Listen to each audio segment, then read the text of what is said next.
demos inicio a la última clase, la clase número 25, respecto a la resurrección del Mesías. Sepultura y resurrección del Mesías. Para continuar con esta clase es importante definir qué es resurrección, porque pues vamos a estar hablando de la resurrección, ¿cierto? Entonces, desde el latín, resurrección en latín proviene de resurrectio. No sé si se pronuncia así, pero pues así es como se escribe. Que procede de resurrectus, participio del verbo resurgere, que significa volver a levantarse. Esa es la etimología del latín, que en últimas es la que da la etimología en nuestro idioma castellano. En cuanto al griego, la palabra es anástasis, es un sustantivo femenino que significa un levantar, un levantamiento o un despertar. Entonces, ya sabemos que cuando hablemos de resurrección, estamos hablando de levantarse. Para ello, entonces, vamos a empezar a estudiar el texto de Mateo 27, del 57 al 60. Y como somos pocas personas que estamos en la clase, no sé si alguien más... hola Frank, bienvenido. Entonces, vamos a ir asignando textos, pues, ya largos para cada persona. Entonces, Andrea, porfa, para que leas de los versos 57 al 60. Vale. Cuando llegó la noche, vino un hombre rico de Arimatea llamado José, que también había sido discípulo de Jesús. Este fue a Pilato y pidió el cuerpo de Jesús. Entonces Pilato mandó que se le diese el cuerpo. Y tomando José el cuerpo, lo envolvió en una sábana limpia y lo puso en su sepulcro nuevo que había labrado en la peña, y después de hacer rodar una gran piedra a la entrada del sepulcro, se fue. Listo, gracias Andrea. Resulta que esta clase tiene un tinte apologético, un tinte enfocado a la defensa de la fe, y lo que voy a poner ocasionalmente, bueno, lo que aparece ocasionalmente entre paréntesis, son supuestas teorías, pero no son teorías, son más bien como conjeturas de críticos de la Biblia en cuanto a traer en descrédito, hacer caer en descrédito los pasajes relacionados con la resurrección de Cristo. Esta es una conjetura que sería la conjetura del desmayo. Entonces yo pongo no desmayo, como mostrando que el texto bíblico va en contra de esa crítica que quieren hacer, valga la redundancia, los críticos de la Biblia. ¿Listo? Entonces vamos a ver en qué consiste y cómo es que nosotros podemos defender lo que dice la Escritura. Primera pregunta, ¿a qué horas fue pedido el cuerpo por José? El cuerpo de Jesús por parte de José. ¿A qué horas o más o menos en qué intervalo, en qué momento del día? Pues ahí dice el versículo 57 que es en la noche. Y el hecho de que diga la noche pues tiene una connotación importante, porque recordemos que el día anterior correspondía al día de la Pascua. Y en ese día el Señor Jesús fue crucificado. De tal manera que en el contexto judío, cuando se habla de la noche, se debe entender es el inicio de un nuevo día. No es como para nosotros que la noche empieza, o bueno, no que la noche, sino que el día nuevo empieza esa medianoche. Para los judíos el día empieza es justo en el atardecer. Entonces, después de que se da el atardecer, ¿qué es lo que ocurrió? Pues este hombre rico, llamado José, oriundo de la ¿cómo sería? De la aldea, ¿sí? De Arimatea.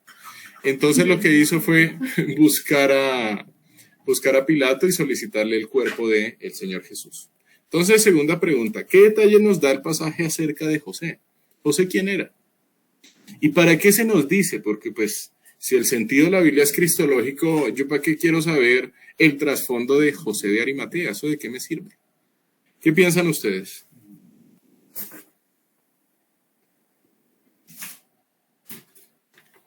Bien, sí. No sé si alguien más ha llegado. Entonces, bueno. No. Listo, entonces, ¿qué se nos dice acerca de José? Hombre rico.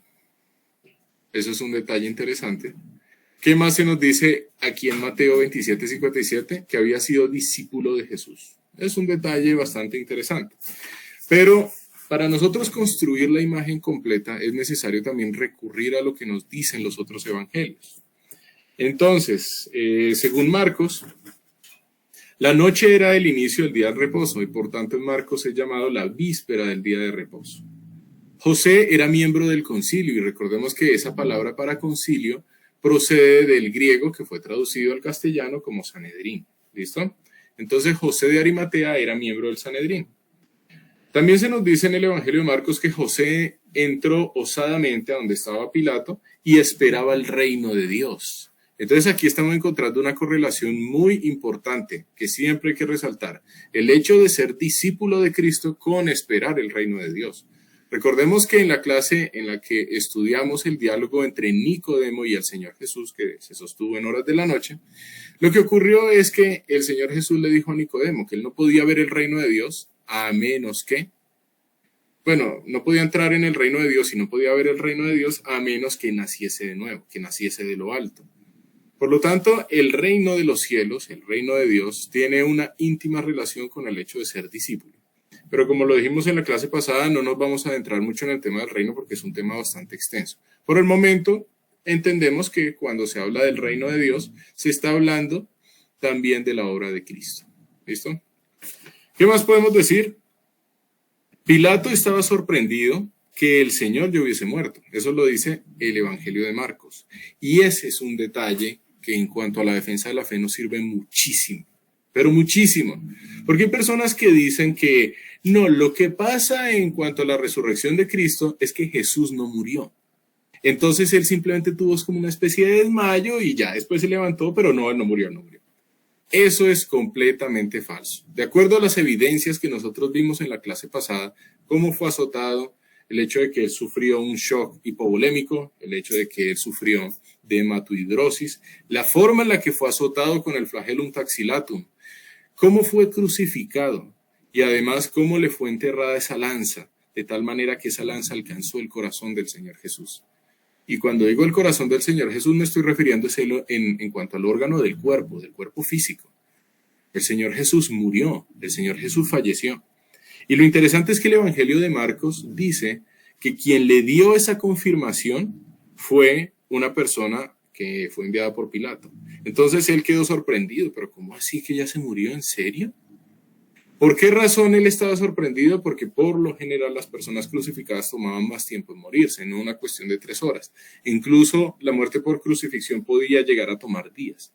Pero como sabemos que el Señor Jesús determinó el momento de su muerte y la causa de su muerte puede ser un tanto distinta a la causa común de las personas que morían por crucifixión, pero las personas que morían por crucifixión por lo general morían era por sofocación.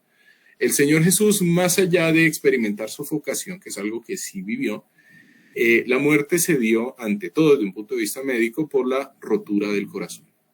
Entonces su corazón se rompió. ¿Cómo es posible afirmar? ¿Cómo es posible que alguien se atreva a afirmar que el Señor Jesús no murió? Después de que también se le clavó una lanza, de tal manera que traspasó sus órganos hasta llegar al corazón. Aurícula derecha y ventrículo derecho. No tiene ningún sentido afirmar eso. Entonces, por eso quiero traer a colación el asunto de la supuesta teoría del desmayo. Esa teoría del desmayo es completamente falsa. ¿Qué más se nos dice según el Evangelio de Lucas? Arimatea era una ciudad de Judea. Bueno, entonces, si Arimatea era una ciudad de Judea, pues resulta que José era un judío. Y eso también tiene íntima relación con el hecho de que él era miembro del Sanedrín. ¿Listo? Según Lucas también se nos dice que José era justo y bueno, pero a lo largo del estudio bíblico nosotros vimos que nadie es bueno. Salmo 14, no hay nadie bueno ni siquiera uno. Sabemos que esta bondad de la cual se habla de José va también relacionada con la justicia. Y esta justicia hace referencia a la doctrina de la justificación, el hecho de que a José de Arimatea le fue imputada la justicia de Cristo, mientras que en Cristo recayó la ira que José de Arimatea merecía. Y eso es un proceso que se da en general en cualquier creyente. ¿Listo? Se especifica también en el Evangelio de Lucas que en el sepulcro nadie había sido colocado. Aquí dice Mateo 27:60, y lo puso en su sepulcro nuevo. Y ese es otro detalle que también nos sirve mucho para defender la fe. ¿Por qué razón? Porque es que no se equivocaron de sepulcro. Hay personas que afirman, no, lo que pasa es que se puso el cuerpo del Señor Jesús en un sepulcro, pero lo fueron a buscar en otro, entonces pues claro, lo encontraron vacío. Eso es falso. Y vamos a ver que las mismas evidencias bíblicas e históricas hacen que esa opción sea completamente descartada. ¿Listo? Ahora vamos al Evangelio de Juan. Según el Evangelio de Juan, José de Arimatea rogó a Pilato que le permitiese llevar el cuerpo. También según el Evangelio de Juan, Nicodemo, el mismito que había hecho parte de ese diálogo hermoso con el Señor Jesús de noche, Nicodemo hizo parte del proceso de la preparación del cuerpo con un compuesto de mirra y aloes.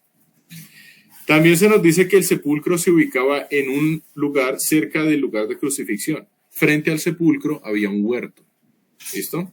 Entonces, el sepulcro estaba ubicado cerca al lugar de crucifixión, no estaba metido en un lugar remoto, de tal manera que alguien se pudiese inventar una historia. No, estaba ahí en la misma ciudad de Jerusalén. ¿Dónde fue crucificado el Señor Jesús? En el monte llamado Gólgota, en el monte del lugar de la calavera. Y cerca a ese lugar fue puesto el cuerpo del Señor Jesús en el sepulcro. Entonces no fue un lugar secreto, fue un lugar público, fue un lugar que quedaba cerca. Mejor dicho, que podía ser visitado por cualquiera. Eso es lo que quiero resaltar. ¿Por qué era necesario pedirle el cuerpo a Pilato y no al Sanedrín? Recordemos que en la clase pasada vimos que debido a que toda esa región estaba bajo el dominio del Imperio Romano, existía lo que jurídicamente se llama el ius gladi. Y el ius gladi es tal que el Sanedrín podía sentenciar a una persona a pena de muerte, pero no podía ejecutar la sentencia. Esa es la razón por la que el Señor Jesús fue llevado a Pilato, porque ellos debían tener la aprobación de las autoridades romanas para poder ejecutar la sentencia de muerte proferida por parte del Sanedrín. Entonces, ¿era necesario pedirle el cuerpo a Pilato? Claro, porque todo estaba bajo la autoridad romana. Finalmente, ¿fue puesto el cuerpo del Señor en un sepulcro cualquiera? La respuesta es un no rotundo. En primer lugar, fue puesto en un sepulcro nuevo, no había sido usado. En segundo lugar, había sido labrado en la peña. No era común estar en un sepulcro labrado en la peña. Esos sepulcros podían llegar a ser muy costosos. Y claro, eso es algo que se puede entender por el hecho de que José de Arimatea era alguien adinerado, alguien que podía pagar por ese sepulcro. ¿Listo? Además se nos dice que se rodó una gran piedra a la entrada del sepulcro. Cuando dice gran piedra, nos debemos imaginar es una gran piedra. Es una piedra, bueno, ahorita vamos a ver la forma en una de las ilustraciones, pero que tenía una masa de más o menos 2 toneladas. A ver, una piedra de 2 toneladas nadie la mueve. Así sea un físico-culturista, no importa. Ya el límite de la fuerza que puede ejercer un ser humano ya se sobrepasa. Nadie va a poder mover una piedra de 2 toneladas. Entonces, ¿cómo era que se podía rodar la piedra? Era mediante un sistema de palancas, porque si era a brazo limpio no se podía. Entonces era un sistema de palancas y en ese sistema de palancas solían intervenir varios hombres adultos.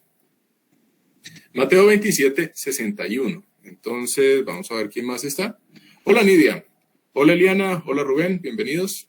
Entonces, bueno, entonces vamos a pedirte, Eliana, para que porfa leas Mateo 27, 61. Buenas tardes para todos, muchas gracias.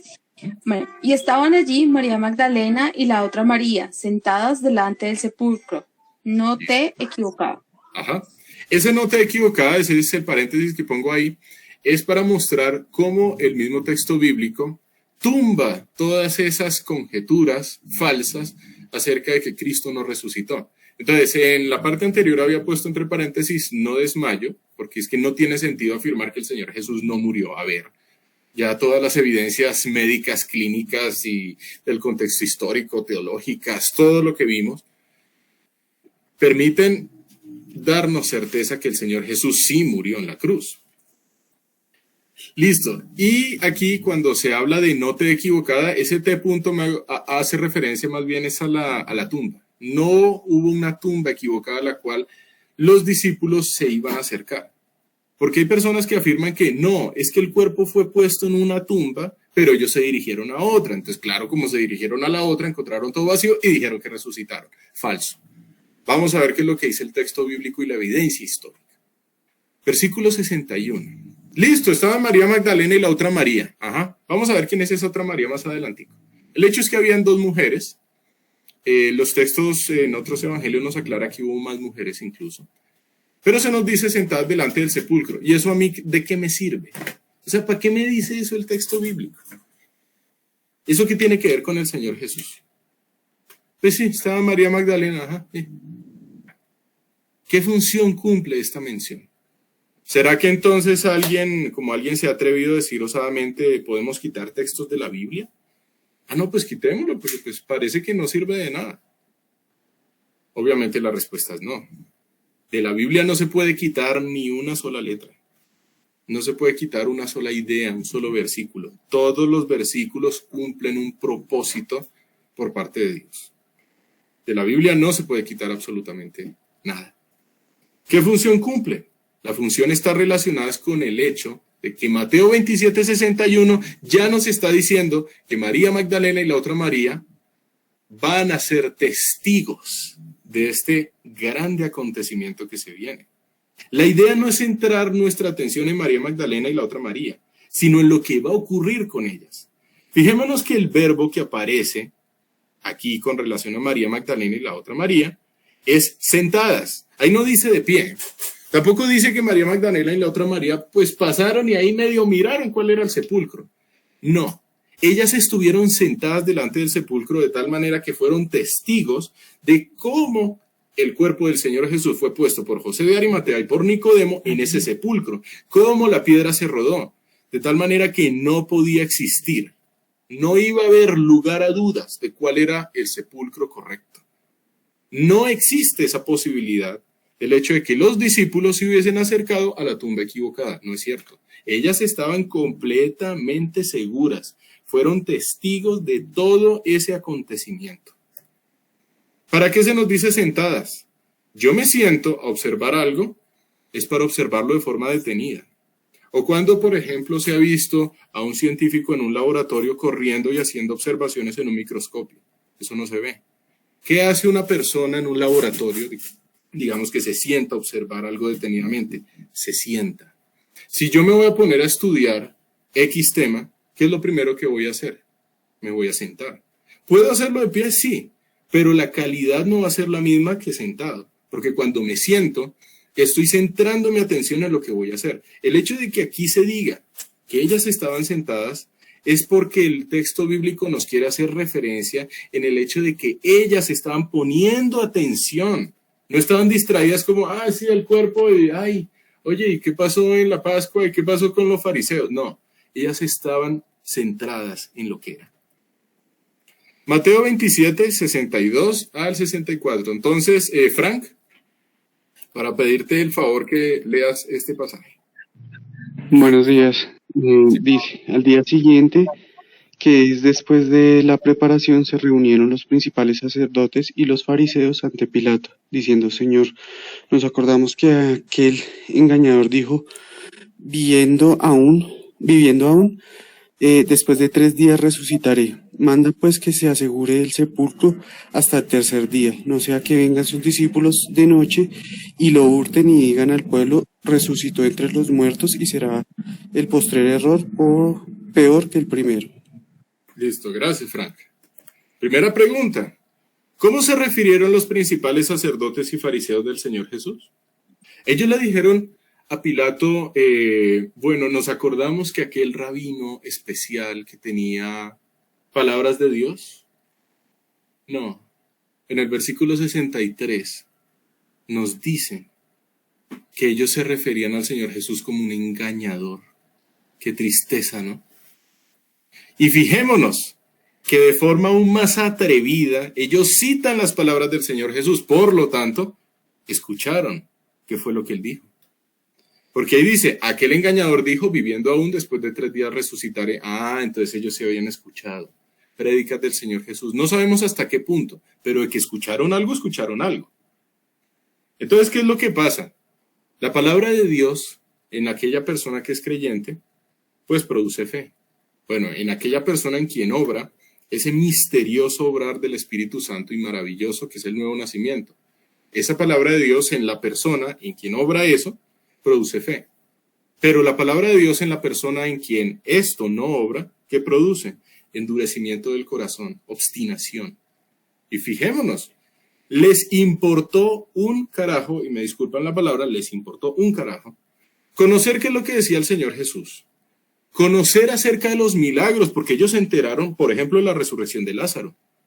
A ver, ¿y será que alguien que no es enviado por Dios puede hacer eso? Obviamente no. Pero ¿qué fue lo que produjo en ellos conocer todos estos hechos? Endurecimiento del corazón. Después de 3 días resucitaré, pero se refieren a él como engañador. Qué vergüenza, qué tristeza. Siguiente. ¿Cuáles son los supuestos errores a los que ellos aluden? Fijémonos la parte final del versículo 64. Dice, y será el postrer error peor que el primero. ¿De qué errores está hablando?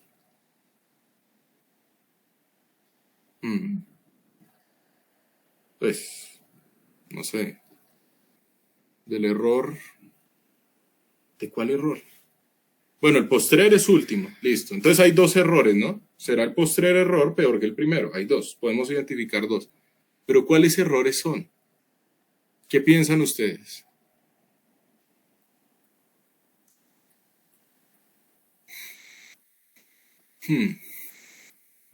Sí, es que la pregunta deja ahí como echando vueltas.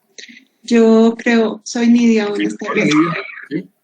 Yo creo que, bueno, el error posterior, de acuerdo a lo que está hablando aquí, es para ellos, ¿no? Para ellos es decir, Jesús resucitó.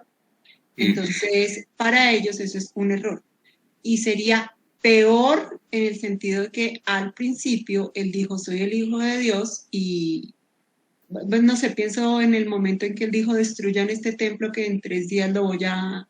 Entonces, claro, para ellos eso es un error, y pues que lo diga una cosa, que suceda es otra. Entonces creo que ahí está el segundo error. El primero es que lo dijo, el segundo es que pasó. Ok, listo, gracias, Nidia. ¿Alguien levantó la mano? No sé quién. Fui yo, Juan David. Pues bueno, para mí es como ellos estaban convencidos que Jesús pues no era el Salvador, ¿no? Entonces, y había llegado con todos los milagros, con todas las muestras, con todas las profecías que se iban cumpliendo. Entonces, pues confundió, pienso yo, ¿no? O sea, ellos lo que estaban era diciendo, confundió tanto al pueblo que pues ahora lo que van a hacer es entonces robarse el cuerpo y decir, ay, sí resucitó, entonces, ay, sí, era verdad que era el Mesías. Entonces, pienso yo que se refieren es como a eso. No sé si estoy errado. Ok, listo, Liana, gracias. ¿Alguien más? Bueno, entonces, tal como ustedes lo dijeron, estos errores hacen referencia, 1, a aquello que dijo el Señor Jesús. Obviamente no son errores verdaderos, sino errores según ellos, que pues son los verdaderos engañados, porque hay que estar engañado para decir que Jesús es un engañador. Entonces, bajo el engaño en el cual estaban los principales sacerdotes y los fariseos, ellos aluden a 2 supuestos errores. El primero es aquello que el Señor Jesús dijo acerca de sí mismo, después de 3 días resucitaré. El segundo, el mismo texto también nos lo muestra. El segundo error hace referencia a la evidencia de que esa resurrección haya ocurrido. Entonces, ¿qué es lo que está ocurriendo aquí? Y me llama muchísimo la atención. Ellos, en su obstinación, están dando origen a un elemento que para nosotros como cristianos nos va a servir como elemento de defensa de nuestra fe. La intención de ellos era que pues simplemente se pudiera guardar la tumba. Ya eso lo vamos a ver, asegurar la tumba, corrijo. Asegurar el sepulcro. Eso lo vamos a ver ahorita. Esa era la intención de ellos. Evitar que sucediera algo con relación al cumplimiento de lo que dijo el Señor Jesús, después de 3 días resucitaré. Pero eso se convirtió en un asunto, si se puede decir, fundacional en cuanto a nuestra fe. Yo aquí lo que veo es la soberanía de Dios. Cómo Dios toma esto que procede de la incredulidad de sus propios corazones. Cómo Dios toma esto y lo convierte en un elemento magnífico para nosotros defender la resurrección literal de Cristo. Y lo vamos a ver cómo. Entonces, fíjense que aquí puse al final, entre paréntesis, no hubo tumba equivocada ni robo. ¿Por qué razón? Pues lo vamos a ver en este versículo. Versículo 65. Entonces, Nidia, porfa, para que lo leas. 65 y 66.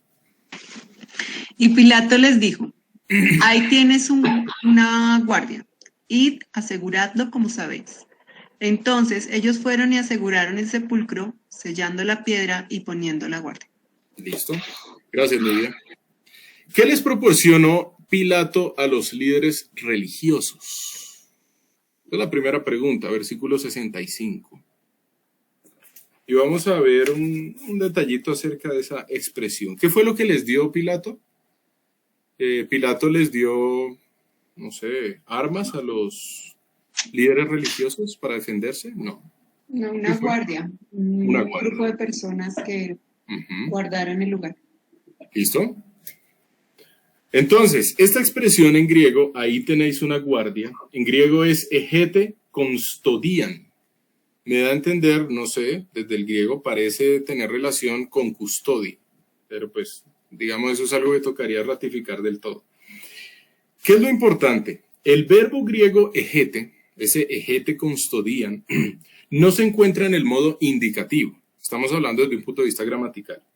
El modo indicativo se usa para hacer declaraciones de hechos o plantear preguntas. En vez de estar en el modo indicativo, ese verbo griego egete está en el modo imperativo. Significa que esto da a entender que Pilato les proporcionó guardias romanos para asegurar el sepulcro.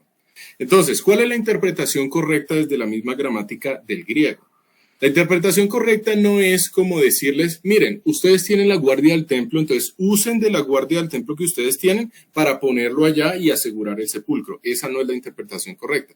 La interpretación correcta es, yo les voy a proporcionar una guardia y ustedes pueden hacer uso de esa guardia para asegurar el sepulcro. Esa es la idea, ¿listo? Entonces Pilato lo que hizo fue darle varios soldados a los líderes religiosos para que estuvieran allá asegurando el sepulcro, para que nadie se metiera y se llevara el cuerpo del Señor, según lo que estaban argumentando los líderes religiosos. Ok, interesante. Además, dice el versículo 66, ¿qué hicieron con el sepulcro? Lo aseguraron. Entonces recordemos, estaba una piedra que era un armatoste, una cosa grandísima de 2 toneladas. Una piedra, bueno, curiosamente les comento, yo una vez tuve una salida a un desierto se llama Infiernito.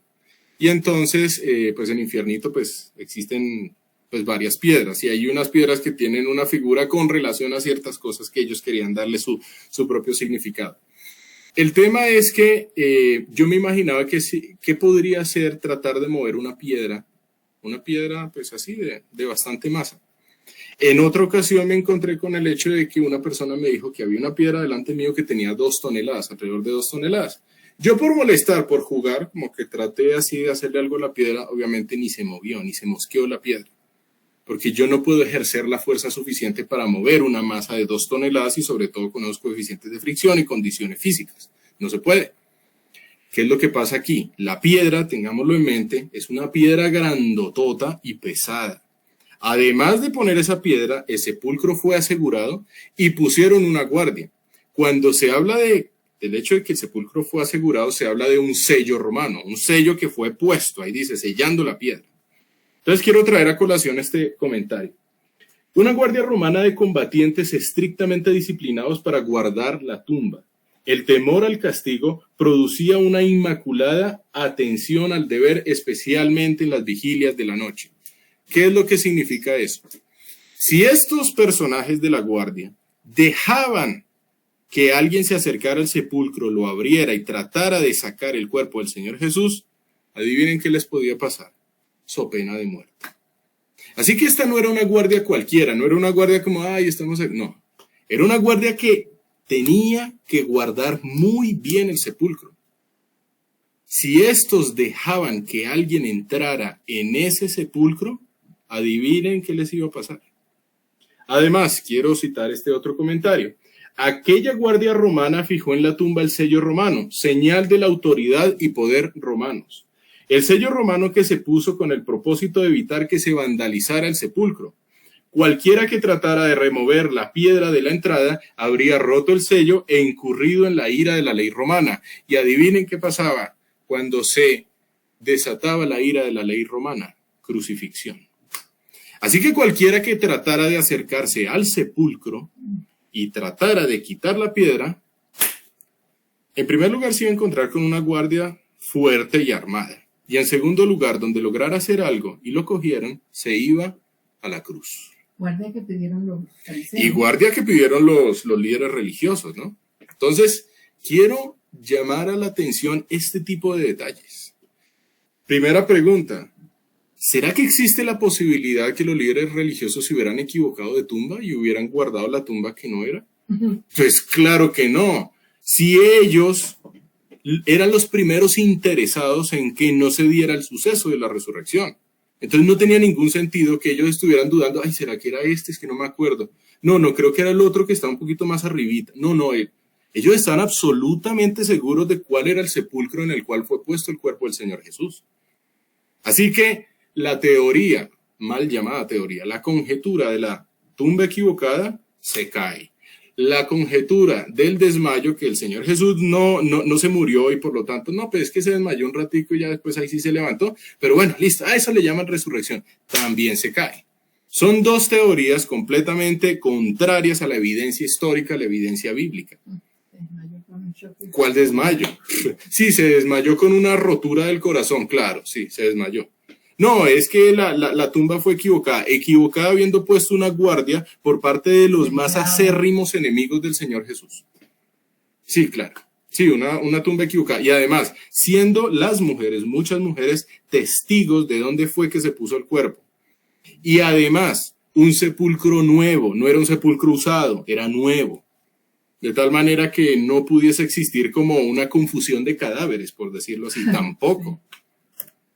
Entonces, en esta imagen se nos muestra más o menos cuál es la idea del texto bíblico. Aquí está la guardia, esa guardia estaba armada. Esa guardia no es que tuviera un palo, no, eso tenía escudo, espada, lanza y tenía todo lo necesario para matar al que tratara de acercarse al sepulcro.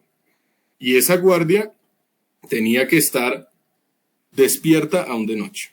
Tenía que pasar derecho, tenía que cumplir con las vigilias. Si no era así, pues adivinen qué les pasaba a estos. Muerte. Chao. Así que estos elementos nos sirven muchísimo para defender nuestra fe.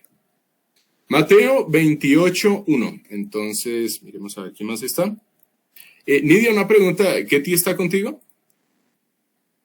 Sí, señor. Sí. Entonces, Ketty, porfa, para que leas Mateo 28:1. Buenas tardes. Hola. Pasado el día de reposo, al amanecer del primer día de la semana, vinieron María Magdalena y la otra María a ver el sepulcro. Listo. Gracias, Ketty.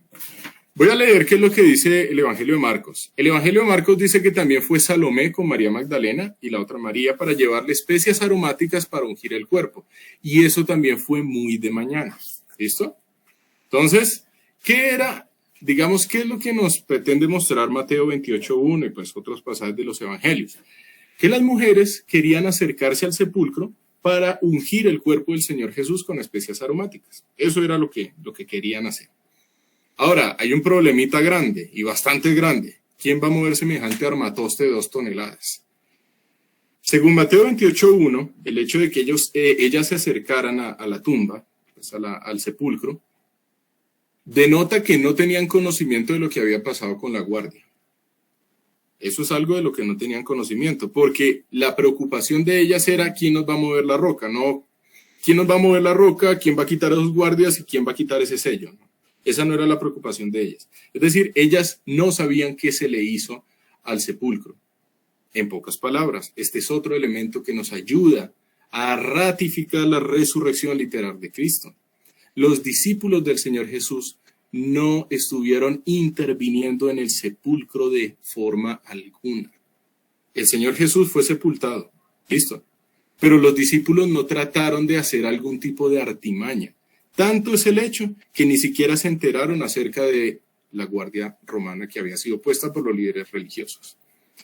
Entonces, vamos a ir en esta sucesión de eventos. Voy a ir rotando, pues las personas, voy a ir mencionando nombres porque pues son varios. ¿Qué quiero resaltar con esto de sucesión de eventos? Siempre que nosotros estudiemos un evento en uno de los evangelios, debemos buscar si en los otros también existe una descripción frente a esos mismos elementos. Y así podemos reconstruir la imagen más clara que nos quiere relatar la palabra de Dios en general. ¿Listo? Ahora, hay sucesos que son relatados de forma única en ciertos evangelios. El caso que había puesto la clase pasada, las bodas de Caná, la conversión del agua en vino, eso solamente aparece en el evangelio de Juan. Pero si, por ejemplo, aquí se nos habla acerca de la resurrección, los 4 evangelios hablan acerca de la resurrección, entonces podemos ir armando un rompecabezas y tener ese mejor panorama. Entonces vamos al evangelio de Marcos. Marcos 16:3, entonces, a ver, ¿quiénes estamos? Listo. Liana, Frank, Nidia. Listo. Bueno. Entonces, Eliana, porfa, para que leas Marcos 16:3. Bueno, voy. Pero decían entre sí, ¿quién nos removerá la piedra de la entrada del sepulcro? Listo, gracias, Eliana. Una pregunta, ¿está tu esposo Rubén? No, no está. Ok, no, está bien. No, era para preguntar, pues, para ver si él también leía. Listo. Bueno. Bien. Mateo 28, 2 y 4. Entonces, Frank, porfa, para que leas estos 2 versículos. Listo, dice. Y hubo un gran terremoto porque un ángel del Señor descendió del cielo y llegando removió la piedra y se sentó sobre ella. Y de medio de los guardias temblaron y se quedaron como muertos. Listo. Entonces ahí vamos a parar un momentico.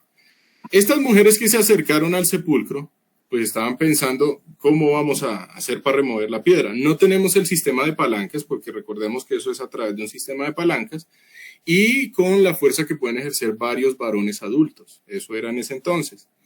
Entonces, ¿qué fue lo que pasó? En ese proceso, mientras se estaban preguntando, hubo un gran terremoto. Qué interesante. Lo que hace Dios es intervenir de forma sobrenatural sobre el sepulcro real que tiene el cuerpo del Señor Jesús. Bueno, que tiene no, que tenía, corrijo, porque ya vamos a ver la manifestación del Señor Jesús resucitado. ¿Listo? Entonces, ¿cómo se manifestó eso? 1, un gran terremoto. Creo que es algo que nos llama mucho la atención. No fue un evento, es que cuando hablamos de un gran terremoto es algo que es notorio en toda Jerusalén. No fue una cosita como un temblorcito. No, es que se cayó la piedra y ya, pero nadie se dio cuenta. A ver, ¿quién no se va a dar cuenta de un gran terremoto? Creo que es evidente. Y esto es un elemento que le podía servir a estas mujeres, las primeras testigos del Señor Jesús. Las primeras personas que fueron testigos del Señor, de la resurrección del Señor Jesús. Entonces, hubo un gran terremoto. ¿Listo? 2, ángel del Señor, descendiendo del cielo, removió la piedra y se sentó sobre ella. Pues claro, remover semejante armatoste para un ángel no va a ser difícil. Recordemos que en el Antiguo Testamento se nos menciona que en tiempos del rey Ezequías, cuando hubo un rey asirio que fue a sitiar Jerusalén, un solo ángel acabó con 185,000 soldados. Entonces uno dice, ok. No nos vamos a adentrar a qué significa el ángel de Jehová, porque bueno, ya estos son otros temas. Pero lo que quiero resaltar es que cuando se nos habla de ángeles, sí podemos hacer una asociación con una capacidad que desde un plano físico puede sobrepasar aquella capacidad que tenga un ser humano. Además, ahí dice que se sentó sobre ella el ángel. Me fascina esa expresión. ¿Para qué se nos dice que se sentó sobre la piedra? Se sentó sobre ella. Es como qué. O sea, sí, está bien, removió la piedra. ¿Y para qué se nos dice que se sentó sobre ella? ¿Qué piensan ustedes?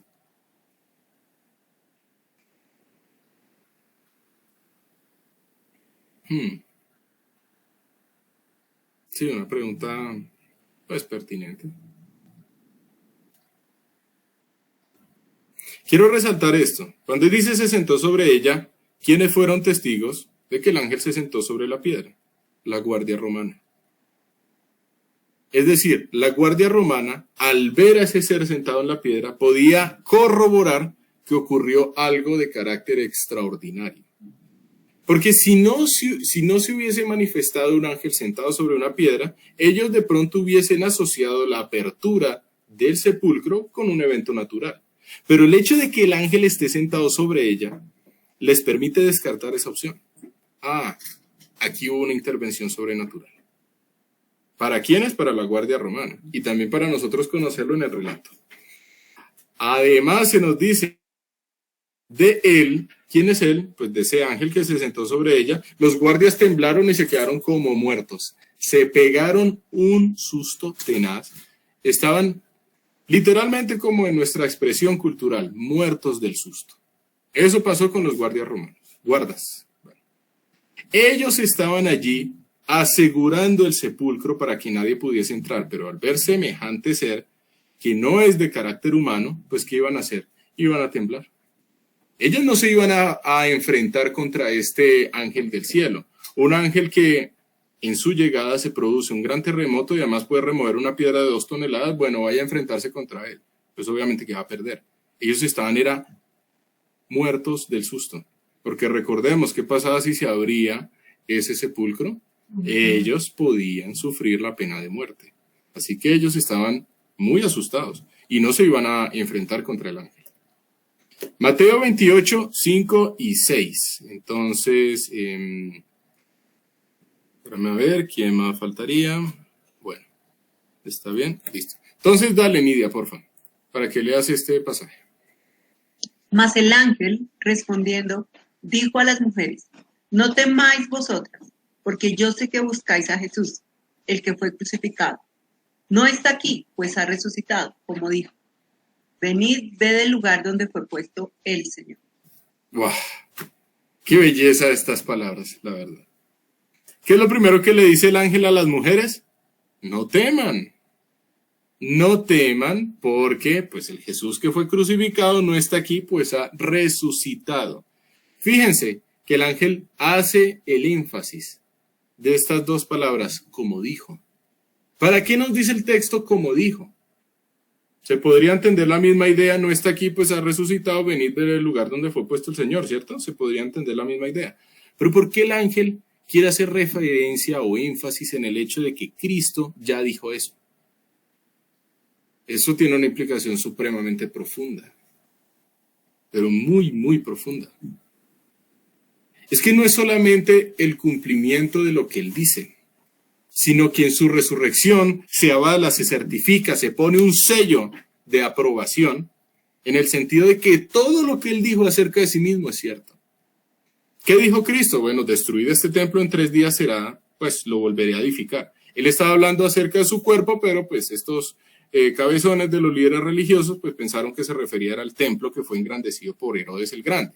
No, él estaba hablando acerca de su cuerpo. ¿Qué pasó en cuanto a las declaraciones del Señor Jesús? Por el Señor Jesús declarar quién es, él fue sentenciado por blasfemia a muerte, porque él afirmó ser el Hijo del Hombre. Recordemos que es un título mesiánico, Daniel capítulo 7, ¿cierto? Además, vimos yo soy de Jesús, yo soy el buen pastor, yo soy el camino, la verdad y la vida, yo soy, así simplemente, yo soy, una expresión que denota su divinidad. O sea, cuando aquí se nos habla acerca de la resurrección, acerca del hecho de que lo que él dijo se cumplió, se está ratificando que todo lo que él dijo acerca de sí mismo es verdad. Entonces, ¿qué les dice el ángel? Pues venid y ved el lugar donde fue puesto el Señor. O sea, entren por favor, ustedes sigan. Mientras que esos señores soldados romanos estaban muertos del susto. Entonces, esta es más o menos como la escena. Aquí el ángel no está sentado sobre la piedra, está al lado, pues no sabemos si el ángel continuó sentado, de pronto sí, de pronto no. Pero el punto importante, ¿cuál es? Quiero resaltar que en esta ilustración el lugar del sepulcro está cerca al lugar de la crucifixión. Tengo entendido que el lugar del sepulcro es aún más cerca que lo que pretende mostrar esta imagen. Y eso es algo que pues, podemos hoy en día visitar allá en la ciudad de Jerusalén. Entonces es un lugar cercano.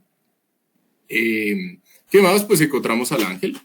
Yo me imagino que los guardas deben estar por allá metidos y escondidos casi que orinándose del susto, mientras que las mujeres que habían ido a llevarle las especias aromáticas estaban entrando al sepulcro. ¿Qué otros eventos nosotros podemos considerar?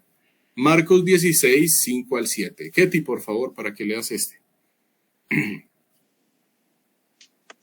Y cuando entraron en el sepulcro, vieron a un joven sentado al lado derecho, cubierto de una larga ropa blanca, y se espantaron. Mas él les dijo, no os asustéis, buscáis a Jesús Nazareno, el que fue crucificado. Ha resucitado, no está aquí. Mirad el lugar en donde le pusieron. Pero id, decid a sus discípulos y a Pedro, que él va delante de vosotros a Galilea. Allí le veréis como os dijo. ¡Ah, qué belleza! Entonces entraron las mujeres al sepulcro y tienen otra experiencia de carácter único, que es ver otro ser espiritual, que les dice que no se deben asustar. Fíjense que el anterior ángel les había dicho no temáis, aquí dice no os asustéis.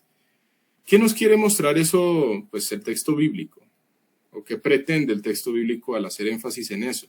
En el hecho de que el aspecto de estos seres espirituales podía ser algo que producía miedo, podía producir miedo en la persona que iba a ser testigo de eso. Los soldados estaban muertos del susto y las mujeres también se asustaron, ¿no? Pero lo que les dice es no se asusten. Jesús Nazareno ha resucitado. Miren el lugar donde le pusieron. Ustedes tienen la certeza de cuál es la tumba correcta, es esta. Ellas estaban seguras de cuál era la tumba correcta, el sepulcro correcto. Miren, aquí fue. ¿Ustedes fueron testigos? Pues miren, aquí ya no hay nadie. Pero id y decid a sus discípulos, o sea, las mujeres que tenían que hacer, llevar un testimonio a los discípulos, y entre esos pues los apóstoles, obvio está. Qué interesante que Dios constituye a las mujeres como las primeras personas, testigos de la resurrección de Cristo. No fueron los apóstoles, fueron las mujeres. Entonces, con eso que quiero resaltar, el testimonio de la mujer en la dispersión del evangelio en el mundo es fundamental, es muy importante. La labor de la mujer en cuanto al evangelismo es fundamental. Eventos, podemos continuar. Bueno, este está un poquito más largo, pero bueno, podemos seguirlo así leyendo. Eliana, porfa, para que leas estos versículos. Claro que sí. Y entrando no hallaron el cuerpo del Señor Jesús. Aconteció que estando ellas perplejas por esto, he aquí se pararon junto a ellas dos varones con vestiduras resplandecientes. Y como tuvieron temor y bajaron el rostro a tierra, les dijeron, ¿por qué buscáis entre los muertos al que vive? No está aquí, sino que ha resucitado. Acordaos de lo que os habló, cuando aún estaba en Galilea, diciendo, es necesario que el Hijo del Hombre sea entregado en manos de hombres pecadores y que sea crucificado y resucite al tercer día. ¿Listo? Gracias, Eliana. Entonces, les queda como tarea, sitúen cronológicamente Juan 20 del 1 al 18. En Juan 20 del 1 al 18 se nos relata cómo Pedro y Juan fueron al sepulcro y qué relación tiene con todo esto que está pasando. Entonces, pueden poner esa pieza del rompecabezas para situarlo cronológicamente. ¿Listo? Creo que algo que sirve bastante es el versículo 12, Lucas 24, 12, para poder situar cronológicamente Juan 20 del 1 al 18. No lo hacemos aquí, pues, por el factor de siempre llamado tiempo. ¿Qué es lo importante aquí? Dos varones se les aparecieron a ellas y ¿qué es lo que quieren ratificar estos varones? Pues acuérdense de aquellas cosas que él habló. Es decir, esto de la resurrección no es algo que les debe tomar por sorpresa, porque ya el Señor Jesús había hecho un anuncio de que esto iba a ocurrir con él. Recordemos la antepenúltima clase. Nosotros en la antepenúltima clase vimos que en Juan capítulo 10 el Señor Jesús recibió un mandamiento por parte del Padre que consistía en poner su vida y volverla a tomar, volverla a tomar. Esto es algo de lo que los discípulos podían conocer acerca del Señor Jesús. El Señor Jesús también habló claramente de su resurrección. Una cosa es que alguien diga que va a resucitar, otra cosa es que lo diga y ocurra. Y esto solamente ha ocurrido una vez en la historia con el Señor Jesús. Nadie más va a poder decir, yo me muero y resucito a los 3 días. Nadie. Entonces, podemos continuar aquí en Mateo 28, del 8 al 10. Listo. ¿Quién sigue? ¿Quién sigue? Entonces ya fuiste tú, Eliana. Frank, porfa, para que leas este pasaje. Listo, dice. Entonces ellas, saliendo del sepulcro con temor y gran gozo, fueron corriendo a dar las nuevas a sus discípulos. Y mientras iban a dar las nuevas a los discípulos, he aquí, Jesús les salió al encuentro diciendo, salve. Y ellas, acercándose, abrazaron sus pies y le adoraron. Entonces Jesús les dijo, no temáis, id, dad las buenas nuevas a mis hermanos, porque para que vayan a Galilea y allí me verán. Listo, gracias, Frank. ¿Cómo se describe el estado de las mujeres que fueron al sepulcro? O sea, al principio, pues las mujeres estaban tristes. Recordemos que fueron las mujeres quienes se mantuvieron firmes en todo el proceso del Vía Crucis del Señor Jesús. ¿Alguien levantó la mano? Sí, fui yo. Pues en el pasaje dice que estaban con temor, pero también con un gran gozo. Entendiendo pues que se ha cumplido lo que el Señor Jesús les había dicho, ¿no? Sí. Que resucitó. Sí. Entonces, te entendí, te escuché bien, Eliana. Tú me dijiste tu papá te comentó, ¿cierto? Perdóname. ¿Qué fue lo, no, ¿qué fue lo que dijiste ahorita? Es que yo te escuché que... No dije nada. ¿Quién fue la persona que te hizo el comentario? Disculpa. ¿Cuál comentario? No sé. Que el Señor. Yo escuché mal, discúlpame. No, qué pena contigo. Perdón. Listo, sí. Sí, no, es que no sé por qué escuché. Bueno, de acuerdo a lo que tú dices, Eliana, es muy cierto. Se nos describe temor y gran gozo, pero parecen elementos que se contraponen entre sí. Pareciera que, a ver, ¿yo cómo voy a tener gran gozo y al mismo tiempo temor? ¿No suena como algo extraño? Entonces, esa es la siguiente pregunta. ¿No es contradictorio hablar de gozo y temor? ¿Qué era lo que, digamos, nos relata el texto bíblico respecto a estas mujeres? Ellas fueron las que se mantuvieron firmes en el momento del sacrificio del Señor Jesús. Mientras que los apóstoles huyeron, y sí, por ahí apareció Juan, pero mientras que ellos huyeron, ¿quiénes acompañaron al Señor Jesús en el Vía Crucis? El mismo Señor Jesús en el Vía Crucis les dijo, mujeres de Jerusalén, pues no lloren. ¿Por qué no dice varones de Jerusalén? Porque quienes estaban con él eran las mujeres. Así que las mujeres fueron las testigos de cómo fue que él sufrió, cómo le pusieron esos clavos horrendos, cómo fue que le enterraron esa lanza, cuáles fueron las últimas palabras del Señor Jesús en la cruz. Ellas vieron todo eso y claro, eso podía producir tristeza. Sin embargo, ¿qué es lo que nos muestra aquí el texto? Esa tristeza se convirtió en gran gozo. O sea, qué bonito que hubo ese cambio. Pero aunque aparece ese cambio, nos aparece la palabra temor. Entonces, ¿cómo podemos resolver eso de que había temor y gran gozo? ¿Qué piensan ustedes? ¿No es como contradictorio hablar de gozo y temor? Es más, si vamos a Marcos 16:8, se nos ratifica que ellas estaban asustadas, ellas tenían temor. 16:8, yo dije 16:5, ¿no? 16:8. Sí. ¿Qué piensan?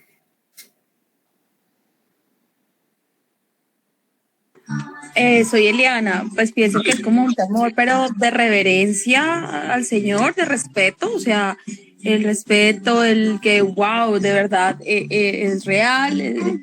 Pienso yo que es como eso, como ese temor o de pronto sí, un temor reverencial, de respeto, incluso de asombro, pues no sé si tanto de asombro, pero sí como de ¿cómo se dirá eso? La verdad, qué pena, me voy a inventar una palabra, de maravillación, Sí. estar maravillados por el hecho, ¿no? Pienso yo que va dirigido hacia ese sector o hacia ese ladito. Ok. Entonces, a ver, aquí el texto nos habla de unas mujeres que tuvieron una experiencia que realmente es de carácter único. Ninguno de nosotros como creyentes puede decir, no, es que nosotros estuvimos en el sepulcro justo en el momento en que pues, se nos anuncia la resurrección del Señor Jesús. Nosotros no estuvimos allá. Estos son eventos, únicos en la historia. Y observar todo este tipo de eventos es algo que va a producir temor. ¿Temor en qué sentido? Pues en que ellas fueron testigos de algo supremamente inesperado para ellas, aunque ya había sido previamente anunciado por el Señor Jesús. Y en segunda instancia, temor frente a aquello que viene. Porque es que las mujeres también pensaban, listo, hemos visto esto, ¿qué vamos a hacer con esto? Ya se nos dijo incluso que tenemos que ir a dar estas noticias a los discípulos, pero obviamente sabemos que esas noticias no solamente están restringidas a los discípulos, sino a toda criatura, eso lo vamos a ver más adelante, porque esa es la gran comisión que el Señor Jesús nos ordenó. No que nos aconsejó, nos ordenó. Qué interesante. Entonces, con temor y gran gozo. ¿Qué denota que hubiesen adorado a Cristo? Y aquí quiero hacer una grande pausa. ¿Qué fue lo que hizo el Señor Jesús cuando le salió al encuentro? Ahí dice salve. Cuando dice salve no tiene que ver con salvación, ¿no? Ese salve es una salutación, como hola para nosotros. Es una salutación. Claro, en esa salutación que el Señor Jesús les hace, ellas se dieron inmediatamente cuenta que era el Señor Jesús. ¿Qué hicieron? Abrazaron sus pies y le adoraron. Ese término adoraron en el griego procede del griego, valga la redundancia, lo había dicho, proskuneo. Proskuneo es un término que se usa para describir postrarse o adorar. Por ejemplo, es un término que también aparece, conjugado de una forma distinta, en Apocalipsis 4:10. En Apocalipsis 4:10 la escena que nos relata ahí el texto es que están los 24 ancianos delante del trono y ellos se postraron, adoraron a aquel que vive por los siglos de los siglos. Es decir, el término proskuneo es un término que hace referencia a la adoración a Dios. Y en este contexto, este término de adorar no es simplemente como, ay, qué chévere verte. No. Cuando se habla de adorar, se está hablando de la adoración que se le da a Dios. Entonces quiero resaltar aquí este elemento importante, porque vamos a ir a Apocalipsis 22, 8 y 9. Entonces aquí ya estaba listo. Lo tengo en la versión, la Biblia del Jubileo. Bueno, cualquier versión es válida.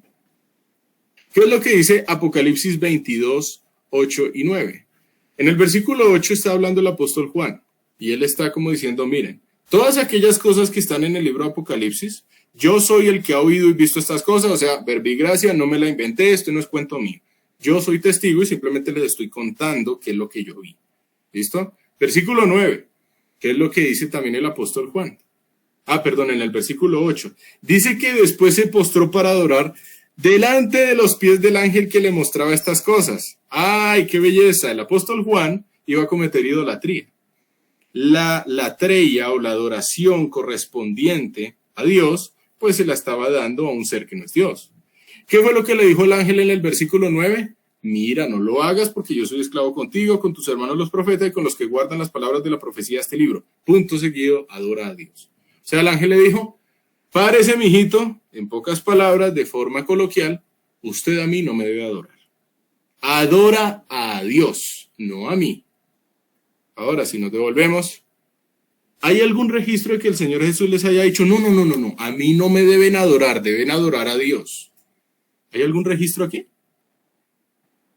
No lo hay. El Señor Jesús recibió esa adoración de las mujeres y Él nunca las corrigió. ¿Eso qué nos muestra acerca de Cristo? ¿Qué nos muestra? Pero, o sea, de forma muy clara, la verdad, es bastante claro, que Él es Dios. Ay, no, es que la única evidencia en la Biblia que hay del hecho de que Cristo es Dios es Juan capítulo 1, cuando dice, y el verbo era Dios. Mentira. Pues sí, allá en Juan 1 se habla de la divinidad de Cristo, pero no es el único pasaje. En la Biblia nosotros contamos con cientos de pasajes que nos muestran la divinidad de Cristo. Cristo nunca les dijo a ellas, no, levántense porque, no, yo soy consiervo. Nunca dijo eso. Y le adoraron. Cuando Cristo recibía la adoración, nunca nunca se puso a corregir a las personas. Nunca corrigió a las personas que lo estaban adorando. Corrijo. Entonces, Cristo es Dios.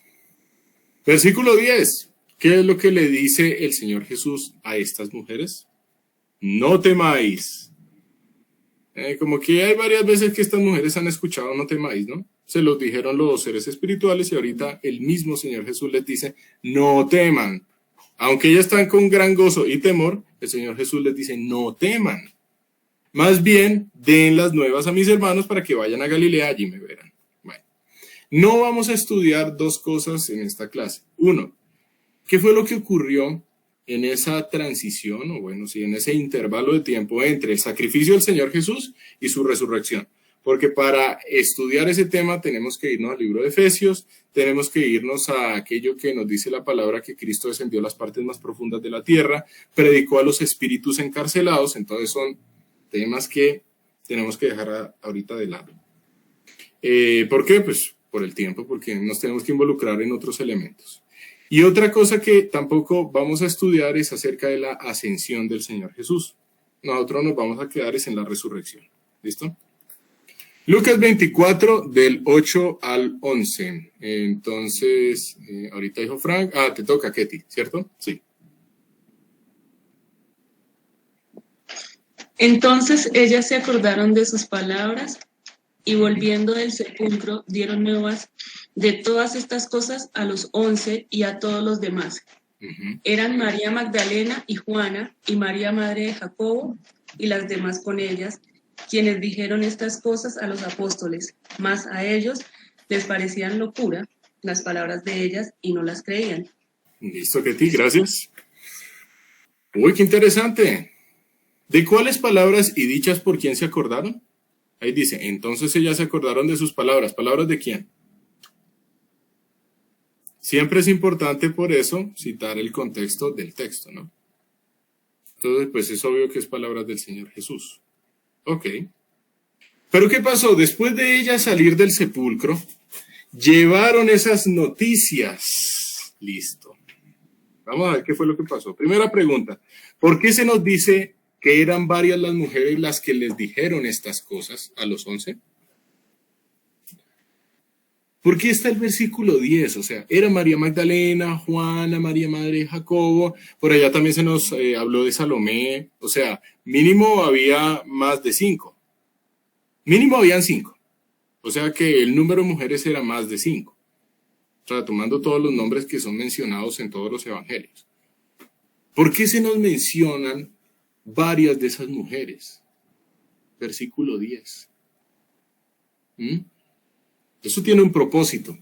Que el texto nos diga, no, es que no fueron poquitas, fueron varias. ¿Por qué? ¿Qué piensan?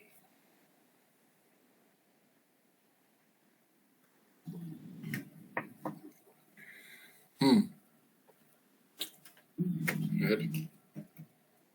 Estamos bien de tiempo. ¿Qué piensan?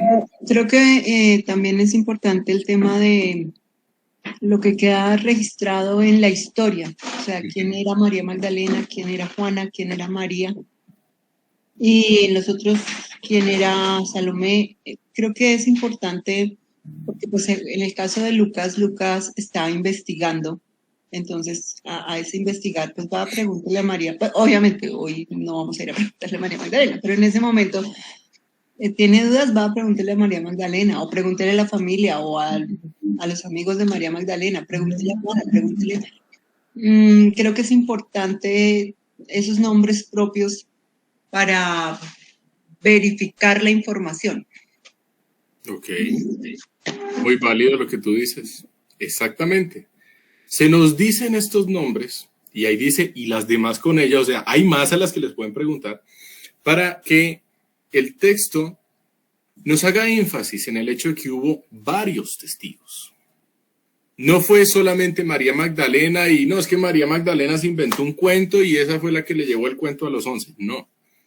Aquí se está hablando de un número importante de mujeres, mujeres creyentes, mujeres piadosas, seguidoras del Señor Jesús. Y ellas le llevaron estas cosas a los apóstoles. Entonces, el versículo 10 está destinado para hacernos ver que el testimonio no solamente procede de una persona, de una sola mujer, procede de múltiples mujeres, para darnos a entender la veracidad de la resurrección de Cristo. Siguiente pregunta. Cuando ellas contaron las noticias a ellos, a los 11, ¿cómo fue que reaccionaron? Ay, sí, ¿verdad? El Señor Jesús lo había dicho. Oye, interesante, ¿no? Gracias a Dios y gocémonos la resurrección. ¿Esa fue la reacción de ellos?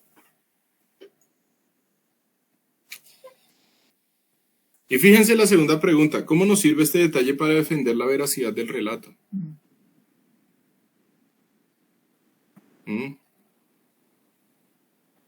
el versículo 11 se nos dice que a ellos les pareció locura. Fíjense que muchas personas críticos de la Biblia se la pasan diciendo, ay no, es que la Biblia fue inventada, no, es que eso es un cuento. Eso se reunieron los apóstoles y sacaron el cuento de la resurrección. Vamos a la Biblia, vamos a lo que está escrito, vamos a los registros, y los registros nos dicen que los 11 pues sabemos que no son 12 porque Judas Iscariote se suicidó. Los 11 no se lo creyeron al principio. Les parecía locura. Y vamos a ver que más adelante el Señor Jesús resucitado los va a reprender a ellos por su incredulidad. Ellos no le creyeron a las mujeres que les llevaban ese testimonio. A las primeras personas que vieron al Señor Jesús resucitado. Ellos no le creyeron. ¿Cómo nos sirve este detalle para defender la veracidad? Si esto hubiera sido un cuento amangualado, si esto hubiera sido un cuento ahí fabricado entre mucha gente, pues este detalle nunca lo diría. Porque el cuento estaría destinado a convencer a la gente a las malas. Y en un cuento perfecto, pues no aparecerían este tipo de cosas. Eso es lo que se esperaría desde un punto de vista del mundo. Pero el relato, que sí es perfecto, de acuerdo al concepto de Dios, en el concepto de Dios, todo se muestra de forma transparente. Y el Señor nos hace la mención, pues obviamente inspirando a los escritores, en este caso a Lucas, que ellos no creyeron esas palabras. Muy interesante. Bueno, Mateo 28, del 11 al 13. Nidia, porfa, para que leas este pasaje. Mientras ellas iban, he aquí unos de la guardia fueron a la ciudad y dieron aviso a los principales sacerdotes de todas las cosas que habían acontecido. Y reunidos con los ancianos y habiendo consejo, dieron mucho dinero a los soldados, diciendo: decid vosotros, tus discípulos vinieron de noche y lo hurtaron, estando nosotros dormidos. Uy, qué belleza. ¿A quiénes buscaron unos de la guardia? A los principales sacerdotes. Y fíjense, también les contaron todas las cosas que habían acontecido. ¿Qué fue lo que produjo en ellos el relato de estos testimonios? Un endurecimiento del corazón terrible. Porque en el versículo 12, en vez de decirnos que los principales sacerdotes, los líderes religiosos más importantes iban a creer, en vez de eso, se reunieron los ancianos, los presbíteros. ¿Y qué fue lo que hicieron? Sobornar a estos soldados para que no contaran el verdadero testimonio. Nuevamente podemos hacer esta pregunta. ¿Qué prefirieron los soldados a cambio de proporcionar un testimonio verdadero? Lo que ofrece el mundo. Pregunta, ¿será que esto se parece a algo que vemos hoy? ¿Cuántas personas prefieren lo que ofrece el mundo a aquello que Dios dice? Recordemos que en el Evangelio de Juan dice que las personas no quisieron venir a la luz porque amaron más las tinieblas que la luz. Qué tristeza. Que este tipo de cosas se hubiesen dado en correspondencia a un corazón endurecido, no contando la verdad, porque la verdad es que Cristo resucitó. Fíjense, es más, hasta se inventaron el cuento, esto sí es cuento inventado, que los discípulos vinieron de noche. Sí, ya se iban a acercar los discípulos de noche con semejante guardia, supremamente armados, y lo hurtaron, sí, claro. Y la guardia está viva, y ellos están vivos, claro. La única forma de poder entrar a ese sepulcro con esa guardia era matando a la guardia. Pero la guardia está viva. Y la gente aún así se creyó ese cuento. Un cuento que no tiene evidencia histórica, que no tiene ni siquiera consistencia lógica. Porque desde un punto de vista lógico no es posible que los discípulos hubieran ido de noche y hubiesen hurtado el cuerpo. Porque en ese caso la guardia no estaría viva. No estaría viva lo que ellos están contando. ¿Alguien levantó la mano? Espérame, no veo. Yo, Nidia. Sí, dale, Nidia. Sí, estoy pensando que ese argumento que ellos, o esa estrategia que ellos usaron, sale de lo que hay en su corazón, porque todo el tiempo ellos están pensando de manera como el chisme, como ellos van a empezar a decir o van a empezar a difundir, y entonces qué es lo que están diciendo, y siempre como que les preocupó ¿y ahora qué dice la gente? ¿Y ahora qué dice la multitud? Tenemos que parar esto, porque ahora pues, todo el tiempo es una discusión sobre el chisme, o el populismo, lo que dice la mayoría, las masas, y en este momento lo que hacen es, digo yo, porque pudieron haber mandado matar a estos soldados, pues así de tema macabra. Pero dijeron, no, si ustedes estuvieron ahí de testigos, vayan perdón, digan estas palabras, esta otra, Ujú, pues como estaban ahí, sería su verdad. ujú. Sí, qué tristeza, ¿no? ¿Ibas a decir algo más? Disculpa. Sí, no, es Ya. como que es la primera vez que pienso que ellos todo el tiempo estaban trabajando sobre la intriga, y a veces como que es un espíritu que está muy entre nosotros, o de Mucho. pronto entre las políticas, entre los proyectos, cuando atacan proyectos que se levantan para defender principios cristianos o, bueno, en fin, entonces es como, ¿qué fue exactamente lo que dijo? No, usted dijo esto, ¿no? Y es un juego de palabras que finalmente no les importa si es exaltado Dios, si realmente es Dios quien se está llevando la gloria, sino que es quien gana el poder de la palabra, ¿no? Del convencimiento. Del convencimiento, sí. Y algo que me da mucho pesar es que, bueno, vamos a continuar ahorita con este pasaje. Nuevamente, ¿cómo nos sirve este relato para defender la veracidad del relato? ¿Cómo nos sirve esto? Pues nos sirve mucho, porque el texto bíblico nos explica de forma clara y desde un punto de vista lógico y consistente por qué razón hubo muchas personas que no aceptaron en el medio judío la resurrección del Señor Jesús. Aquí ya se entiende y se explica de forma consistente, porque la evidencia es, ellos están vivos, los de la guardia. Estos soldados romanos están vivos.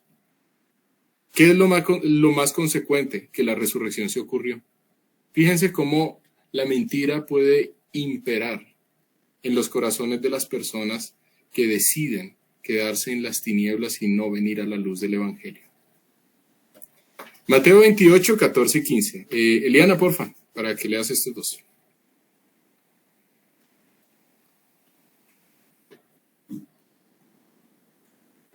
¿Eliana? Bueno, entonces, Frank, porfa. Eso dice. Vale. Si esto lo oyeren el gobernador, nosotros le persuadiremos y os pondremos a salvo. Y ellos tomaron el dinero, hicieron como se les había instruido. Entonces este dicho se ha divulgado entre los judíos hasta el día de hoy. Gracias, Frank. ¿Por qué los líderes religiosos hablan de poner a salvo a los soldados? ¿Por qué?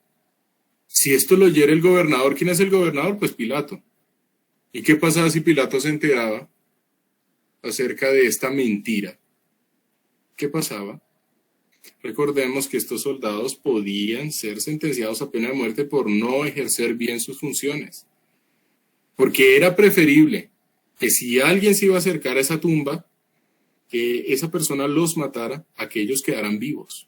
Ellos tenían que poner su vida con tal de defender ese sepulcro. Así que los líderes religiosos, imagínense, o sea, le dijeron a estos soldados, no se preocupen, nosotros nos encargamos de eso con el gobernador. Versículo 15, la parte más triste, ellos tomaron el dinero y divulgaron ese dicho entre los judíos hasta el día de hoy. Ese día de hoy hace referencia al momento en que el Evangelio de Mateo fue escrito. Pero obviamente sabemos que esa mentira se ha propagado en muchos círculos judíos. Tanto que, por ejemplo, ¿cómo es que se llama este libro? No el Talmud, se me pasa. Bueno, hay un libro que se usa en medio de los judíos en el cual se afirma que Jesús era un brujo. Y data más o menos del siglo III después de Cristo. Es decir, llegar a afirmar ese tipo de mentiras solamente porque se divulgó una mentira horrible en medio de los judíos. Bueno, ¿qué propósito tiene el texto al decirnos que tal mentira se divulgó entre los judíos hasta el momento en que este evangelio fue escrito? Podernos dar una razón por la cual nosotros entendamos por qué muchos judíos no creen, aún hoy en día. Lucas 24, 13 al 32. No lo vamos a leer, simplemente aquí pongo una imagen bastante chévere. Resulta que en Lucas 24 se nos menciona un pasaje en el cual había dos discípulos del Señor Jesús. Uno se llamaba Cleofas, el otro es tal que el nombre no se nos proporciona. Y mientras ellos estaban hablando acerca de todos los acontecimientos sucedidos en los días previos allá en la ciudad de Jerusalén, el Señor Jesús se les manifestó, pero ellos no le reconocieron. Qué curioso. La palabra no nos dice por qué no, simplemente nos dice que no lo reconocieron. Entonces, mientras ellos hablaron con el Señor Jesús y el Señor Jesús les hizo una exposición magistral de las Escrituras, mejor dicho, la exposición perfecta de las Escrituras, para darles a entender que era necesario que el Cristo sufriera y fuese resucitado, pues ellos recibieron toda esta palabra por parte del Señor Jesús sin saber que era el Señor Jesús. Después, cuando ya se iban a acercar al lugar a donde se dirigían, ¿qué fue lo que ocurrió? El Señor Jesús les hizo entender que el propósito inicial era seguir derecho, pero ellos le dijeron, no, ven con nosotros a la casa, porque les pareció que esa fue la exposición magistral y lo era. Imagínense, o sea, ser enseñados de esa manera no se puede decir ni siquiera teología, porque la teología es una construcción humana y pues tiene errores en medio de todo. Y nosotros en la teología, pues lo que procuramos es entender de la forma más precisa la palabra de Dios, pero al fin y al cabo, pues nuestro entendimiento es limitado y pues también es sujeto a equivocaciones. Pero imagínense una exposición por parte del Señor Jesús, una exposición sin errores. Eso debe haber sido maravilloso. Entonces, más adelante, cuando el Señor Jesús está con los dos discípulos de Emaús, pues él partió el pan, y cuando partió el pan, ellos le reconocieron y él desapareció delante de ellos. O sea, eso debe haber sido magnífico. Partir el pan con el Señor Jesús resucitado. Increíble. Increíble en el sentido de que no se pueda creer, no en ese sentido, sino increíble de lo maravilloso que debe ser. Sí. Bueno, Lucas 24, 36 al 39. Estoy aquí, Juan. Listo, dale. No pude hablar antes, no sé por qué se bloqueó. Sí, no te preocupes, Eliana. Te iba a pedir el favor, entonces, porfis. Mientras ellos aún hablaban de estas cosas, Jesús se puso en medio de ellos y les dijo, paz a vosotros. Entonces, espantados y atemorizados, pensaban que veían espíritu. Pero él les dijo, ¿por qué estáis turbados y vienen a vuestro corazón estos pensamientos? Mirad mis manos y mis pies, que yo mismo soy, palpad y ved, porque un espíritu no tiene carne ni huesos, como veis que yo tengo. ¡Qué belleza! Gracias, Eliana. ¡Qué belleza este texto bíblico! Esto ocurrió mientras los dos discípulos de Emaús daban su testimonio. Porque ellos iban allá, nos devolvemos, y salieron corriendo a contarle a los apóstoles pues lo que habían visto con el Señor Jesús. Entonces, dice la palabra que ellos estaban encerrados en un lugar. Ellos no eran personas que estuvieran mostrando una actitud valiente, como, bueno, el Señor Jesús fue sacrificado, pero vamos a seguir con el mensaje. No, ya ellos estaban recogidos. Pero ¿qué fue lo que ocurrió? Estando ellos en ese lugar, encerrados, el Señor Jesús se les aparece. Y tal es la aparición cuando les dice paz a vosotros, unas palabras hermosas. Paz a vosotros, o sea, tranquilos, no teman. ¿Qué fue lo que pasó con ellos? Se espantaron y se atemorizaron, siendo que el Señor Jesús les había dicho paz a vosotros. Qué contradictorio. El Señor Jesús les dice paz a vosotros, entonces ellos espantados y atemorizados. O sea, lo primero que les dice el Señor Jesús y lo último que ellos hacen, sí. Pensaban que veían espíritu, pero Él les dijo, ¿por qué estáis turbados si vienen a vuestro corazón estos pensamientos? Pocas palabras. Este pasaje en Lucas 24 y en otros que encontramos en los evangelios, que nos indican acerca de la resurrección de Cristo. Y este elemento es fundacional, es elemental, es, mejor dicho, un sistema pétreo, no es secundario, esto es pétreo. El hecho de que la resurrección de Cristo fue literal, y lo repito, literal. Aquí Lucas 24, 36 al 39, nos muestra que el Señor Jesús no resucitó en los corazones de los discípulos para que esa enseñanza se pudiera dar en las siguientes generaciones, y esa fue la resurrección. No, pero no resucitó de verdad, no, allá está el cadáver. Eso no es lo que está diciendo aquí Lucas. Lucas nos está mostrando que su resurrección tampoco fue como un fantasma. Ahí vieron una visión, parpadearon, vieron y no. Ahí dice, mirad mis manos y mis pies, palpad y ved, toquen, porque un espíritu no tiene carne ni huesos. Cristo resucitó no de forma simbólica, no de forma alegórica, Él resucitó literalmente, en forma corporal. En un cuerpo con unas características especiales, sí, que no se rige necesariamente por nuestras leyes físicas, y lo digo porque ellos estaban encerrados en un lugar y Cristo aparece allí. Nuestro cuerpo físico no podemos hacer que desaparezcamos en un momento, Cristo sí. Pero a pesar de ello no significa que su resurrección no fue literal, porque su resurrección fue en un cuerpo con carne y huesos, como veis que yo tengo, tóquenme, tóquenme. Yo no puedo tocar una alucinación. Es más, aquí hay más elementos, Lucas 24, 40 al 43. Entonces, Frank, porfa, para que leas este pasaje. Y diciendo esto les mostró las manos y los pies, y como todavía ellos de gozo no lo creían y estaban maravillados, les dijo, ¿tenéis aquí algo de comer? Entonces le dieron parte de un pez asado y un panal de miel, y él lo tomó y comió delante de ellos. Gracias, Frank. ¿Qué elemento se menciona de forma repetida en la reacción de los apóstoles? Recordemos con las mujeres, gran gozo. Aquí, ¿qué pasó con ellos? La tristeza fue convertida en gozo por la resurrección de Cristo. Fíjense, les mostró manos y pies. A ver, ¿quién puede estar crucificado, mostrar manos y pies y hablar y comer normalmente? A ver, en esa época una septicemia se lleva a cualquiera. No, es que había condiciones de asepsia. ¿Cuál es asepsia? ¿Cuál asepsia? Nada que ver. El Señor Jesús resucitó literalmente. Y quiero traer este otro elemento. ¿Por qué el texto nos menciona que Jesús comió?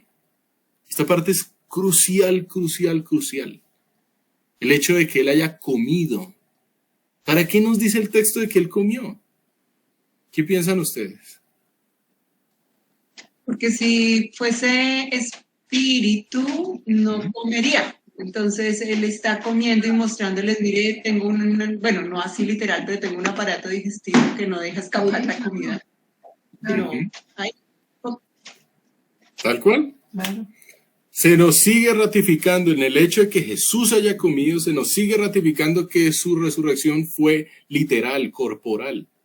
No fue solamente un espíritu, no. Carne y hueso y Él comió. No fue una alucinación.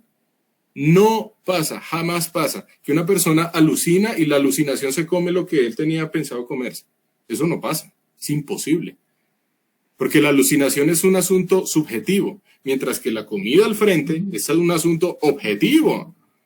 A ver, ¿cuándo una alucinación se ha comido algo? Antes yo me pongo a jugar Nintendo y veo a Mario Bros. Y Mario Bros. Se puede comer la comida que yo tengo, claro que no. Porque eso es una realidad virtual, inexistente. Aquí no se está hablando de una realidad virtual. No se está hablando de una realidad inexistente, se está hablando de la realidad, de la única realidad objetiva. El Señor Jesús comió pez asado y panal de miel. Estaría bueno hacer ese plato, ¿no? Yo nunca lo he pensado, pero pues lo digo así como comentario, nunca se me ha ocurrido pensar en pez asado y panal de miel. Interesante. Pero qué bonito que el Señor Jesús comió. Y eso nos lo registra el texto. Entonces, Ketty, porfa, para que leas este pasaje. Finalmente se apareció a los 11 mismos, estando ellos sentados a la mesa, y les reprochó su incredulidad y dureza de corazón, porque no habían creído a los que le habían visto resucitado, y les dijo, id por todo el mundo y predicad el evangelio a toda criatura. Listo, gracias, Ketty. Ok.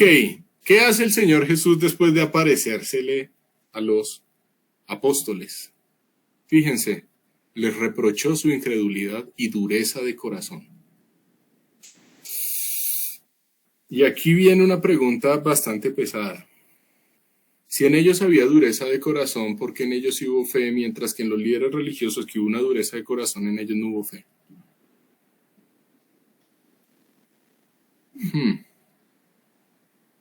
Porque el Señor Jesús aquí está diciendo que ellos también tenían un corazón duro. Pregunta, ¿un creyente puede tener un corazón duro? Ahí dice que sí. Ahí dice que sí. ¿Y nos puede pasar? Sí. Sí nos puede pasar. Sí puede llegar un momento en que un creyente no tenga comunión con el Señor y no tenga su confianza en las promesas del Señor. Gracias a Dios que la salvación no depende de nosotros, porque si dependiera de nuestro estado de ánimo estaríamos mal. Depende de esa obra maravillosa que el Espíritu Santo obra en nosotros y a su vez depende de una responsabilidad moral que tenemos ante Dios. ¿Cómo reconciliamos? Es un misterio. Nadie en este mundo puede entender cómo se reconcilia la obra perfecta del Espíritu Santo para el nuevo nacimiento y al mismo tiempo la responsabilidad moral del hombre delante de Dios en el arrepentimiento. Eso nadie lo entiende, solamente lo entiende Dios. Pero el hecho es este. Aquí el Señor Jesús sí señaló que hay una incredulidad y dureza del corazón. Ellos no le creyeron a quienes, a las mujeres, excelentes evangelistas. Ellas fueron evangelistas, ¿o no? Cuando llevaron las noticias de la resurrección de Cristo, eso es una labor evangelística. Excelentes evangelistas, no le creyeron. A los de Emaús, bueno, lo que pasa es que ellos se quedaron sorprendidos porque en ese momento cuando ellos le estaban comentando todo ese testimonio fue que el Señor Jesús apareció resucitado. Pero estoy seguro que donde no hubiera sido en ese momento tampoco les creen a los de Emaús. Tampoco. Estos elementos nos sirven para defender nuestra fe. Los apóstoles creyeron hasta el momento en que vieron. Así que el asunto de Tomás como el escéptico, sí es cierto que él fue escéptico, él manifestó un grado aún mayor de escepticismo, pero no fue solo a él, también le pasó al resto de apóstoles. Ahí no dice que finalmente el Señor Jesús reprendió a Tomás. No, lo reprendió a los 11, porque no habían creído a los que le habían visto resucitado. Y también que les dijo a los 11. Entonces, segunda ordenanza, versículo 15. ¿Qué les dijo el Señor Jesús a los 11? Id por todo el mundo y predicad el evangelio a toda criatura. Eso es solo para los 11. Ya para nosotros no, pues ya los 11 hicieron su labor, entonces pues ya estamos aquí tranquilos, chévere. No. Y fíjense, el Señor Jesús tampoco les dijo, si ustedes quieren, yo les recomiendo que vayan por todo el mundo y prediquen el evangelio. Esto parece como una ordenanza de forma imperativa. Id por todo el mundo y predicad. Entonces, con este versículo 15 yo solamente quiero traer es una autorreflexión que me cobija. Que me cobijan, no solo ustedes, a mí también. ¿Hemos sido negligentes a la hora de predicar el evangelio a toda criatura? Yo, sin problema, acepto delante de ustedes que yo he sido negligente en ciertos momentos de mi vida cristiana. Y yo le pido perdón al Señor por esto. Porque la idea es ser diligente, no negligente, en esta labor que el Señor nos ordenó. Es que esto no es algo opcional, no es si te sientes bien, si amaneciste de buen ánimo, de nada. Id y predicad. Es interesantísimo. Este es otro pasaje en el cual el Señor Jesús resucitado le aparece a los discípulos, en este caso en el mar de Tiberíades. Mar de Galilea, lago de Genesaret, este tiene varios nombres, pero pues sabemos que es el mismo. Ya esto nos sitúa en la región de Galilea. El Señor Jesús se aparece a la orilla de ese mar, siendo que ellos estaban pescando, y la cosa es que no habían podido pescar.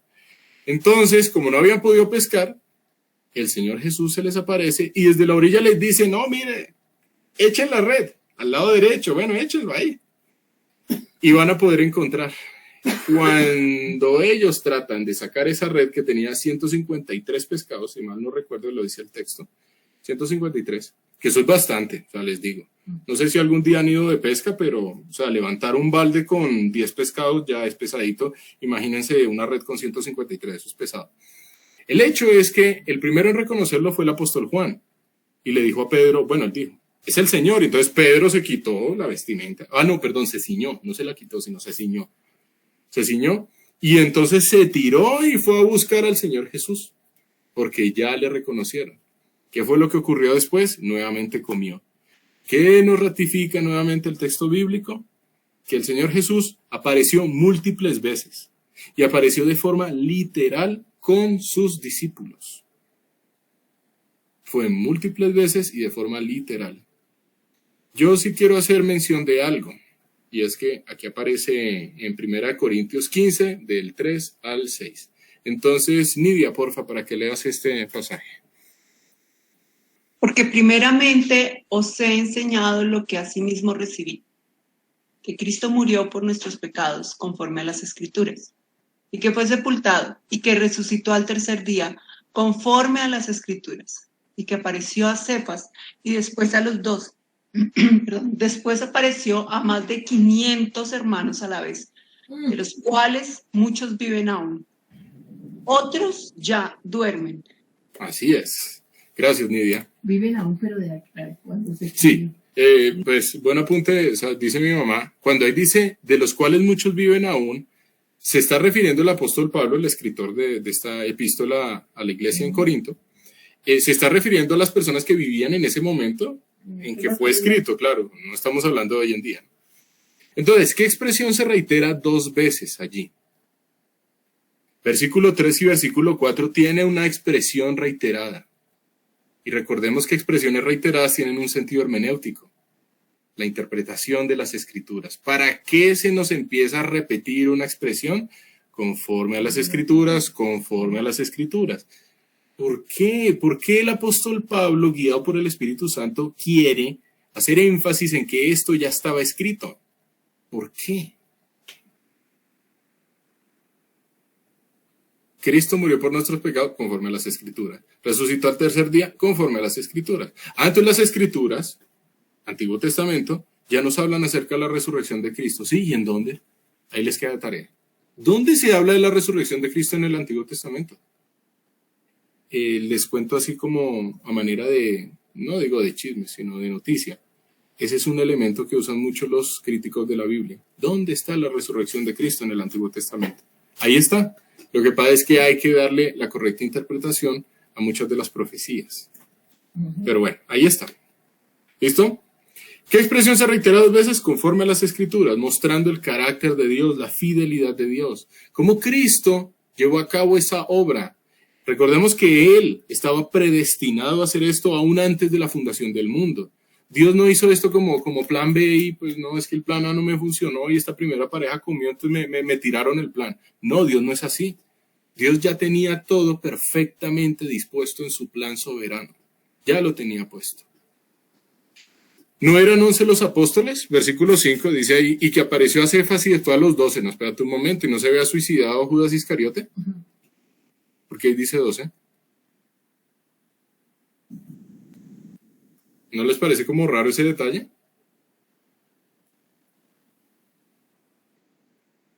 La verdad es que es raro, ¿no? ¿O no?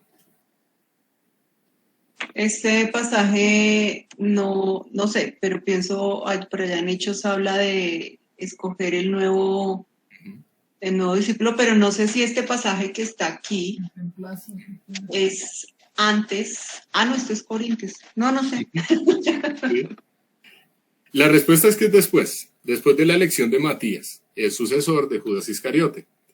Resulta que uno de los elementos claves para que una persona fuese nombrada apóstol es que tenía que ser una persona que hubiese sido testigo de todos los eventos, incluyendo la resurrección del Señor Jesús. Esa es una de las razones por las cuales hoy en día es imposible que haya apóstoles. Pero el punto aquí que quiero resaltar es que cuando aquí dice después a los 12, ese 12 cobija a Matías, porque Matías fue también testigo de la resurrección de Cristo, uno de los requisitos para ser apóstol. ¿Listo? Entonces aquí no hay contradicción de las Escrituras, aquí todo está perfecto, es simplemente seguir escudriñando. Bueno, ¿qué podemos concluir del número de personas a las que Cristo se les apareció? ¿Se les apareció a 20? Ay, no, ya sé, a 12 apóstoles y a ¿qué? 10 mujeres, listo, 22, ya. No, versículo 6. Se le apareció a más de 500 hermanos a la vez. 500. 500 no es un número pequeño. 500 es un número interesante. Entre esos, obviamente, también está incluido el mismo apóstol Pablo. Porque Pablo, camino a Damasco, pues sabemos que él había recibido, solicitado unas cartas pues para llevar a cabo su persecución a la iglesia. Y camino a Damasco fue que ocurrió una aparición de Cristo resucitado con el apóstol Pablo. Y él quedó pues sin ver unos cuantos días y después tuvo que ir a la casa de Simón y una serie de cosas pasaron que ustedes encuentran en el libro de Hechos. El tema es que Cristo no se le apareció solo a los 12. Así que ese cuentico que dicen las personas no creyentes y críticos de la Biblia, no, que es que eso se lo inventaron los apóstoles, los 12 apóstoles, ahí se reunieron, hicieron un cónclave súper extraño y después sacaron los evangelios. Eso no es cierto. De ninguna forma es cierto.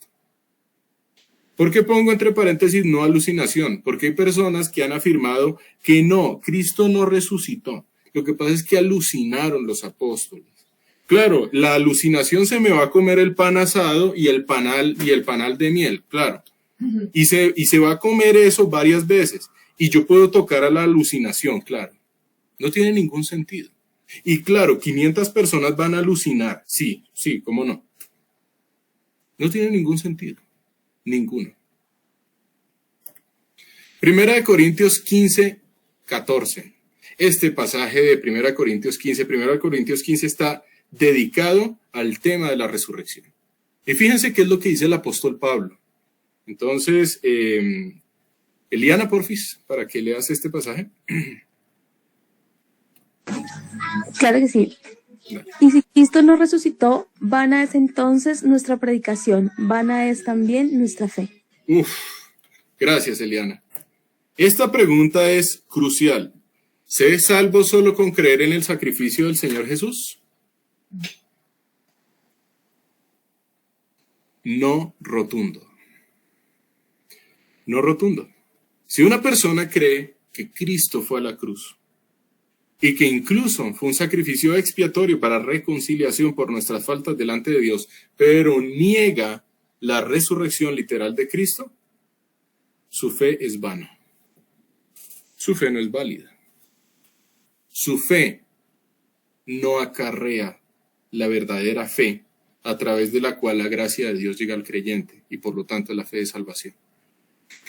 Y por eso es que yo quiero hacer tanto énfasis que en el momento en que nosotros prediquemos el evangelio no solamente hablemos del hecho de que Cristo murió en la cruz.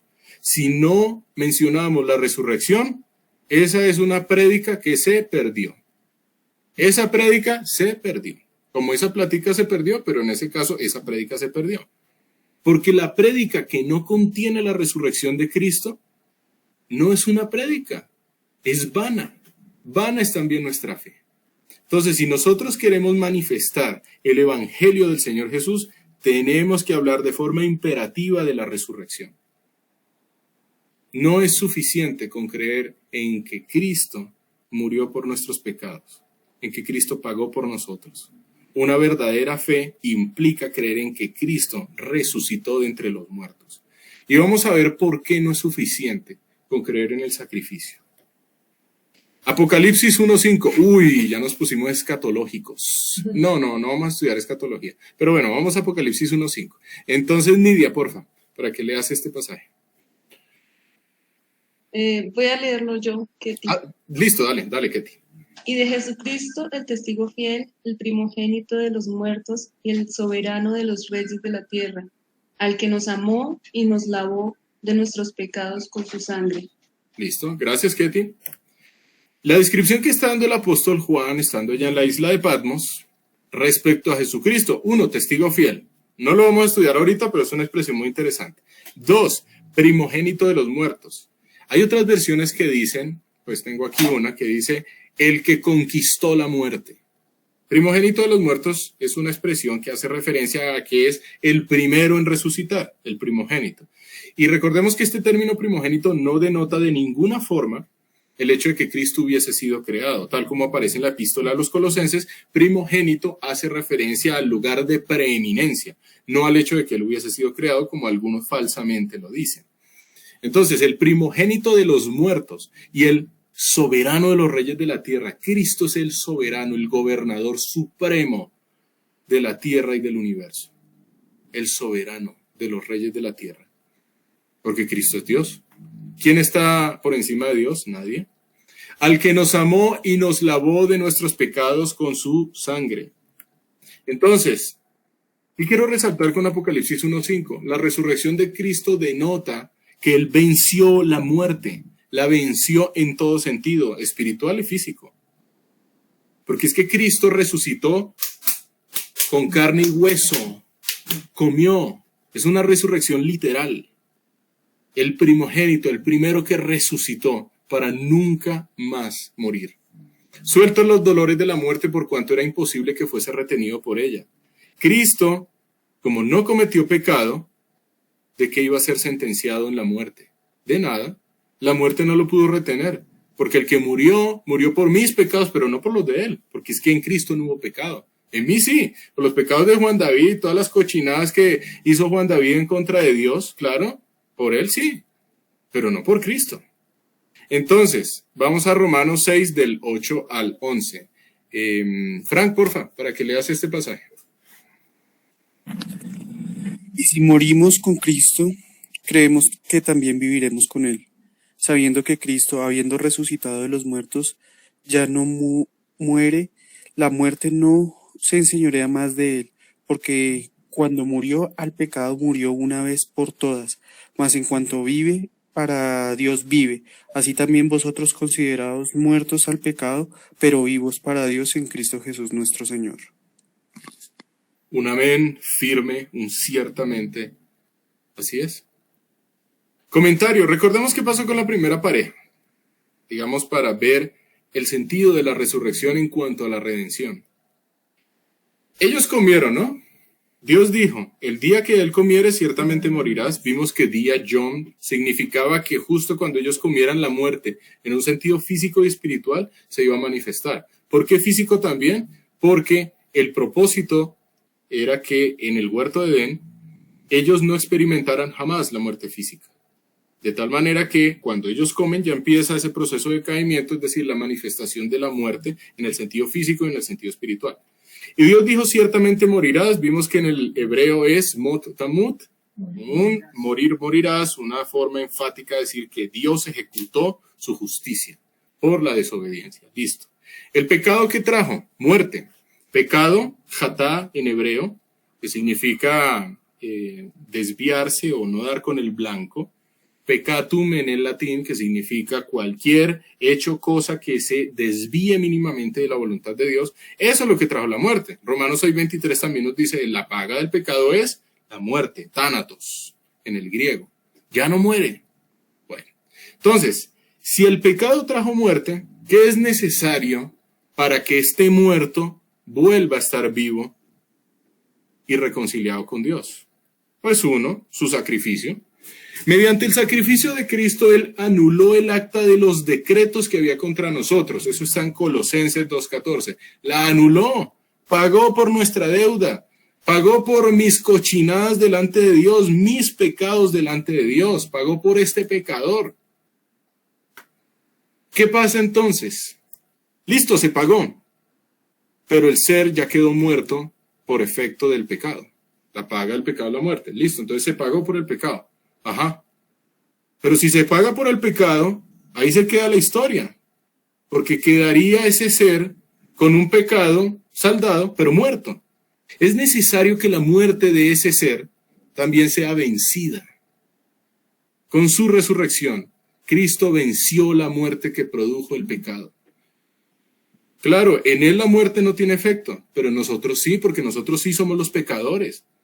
Así que con su resurrección, Él venció esa separación entre el hombre y Dios. La venció. O sea, esto es para hacer fiesta de verdad. Esto es para celebrarlo. Cristo vive. Y con esto terminamos no solamente la clase, sino este estudio bíblico. Él ha resucitado, Él no está aquí. Él está sentado a la diestra de Dios Padre. Y estamos esperando su segunda venida. Venida en la cual ya se va a manifestar la resurrección de los muertos y el juicio. Ese juicio que para las personas que hayan rechazado al Señor Jesús acarreará la segunda muerte. Y pues nosotros estamos esperando la redención definitiva que incluya nuestro cuerpo. Entonces, ¿alguien levantó la mano? ¿Sí? Así es, aleluya. Como tú dices, Eliana, aleluya, alabemos a Yahweh. Es una expresión suprema de alabanza. Hola, Andrea. Ay, listo, es que no te comenté de nuevo porque, bueno, listo. Sí, me salió un ratico. Sí. Entonces, bueno, no, pero no, chévere, chévere que ya estés también en la conclusión. Ha resucitado, no está aquí. Podemos tener cuánta certeza, cuánta tranquilidad en nuestro glorioso Mesías, en aquel que vino, pagó por nuestros pecados por mandato del Padre. Y el Espíritu Santo trayéndonos convencimiento de la veracidad de todas estas palabras. Él ha resucitado, Él vive, y Él vive por siempre. Entonces gocémonos, hagamos fiesta, y con esto concluimos nuestro estudio cronológico desde la creación hasta los evangelios.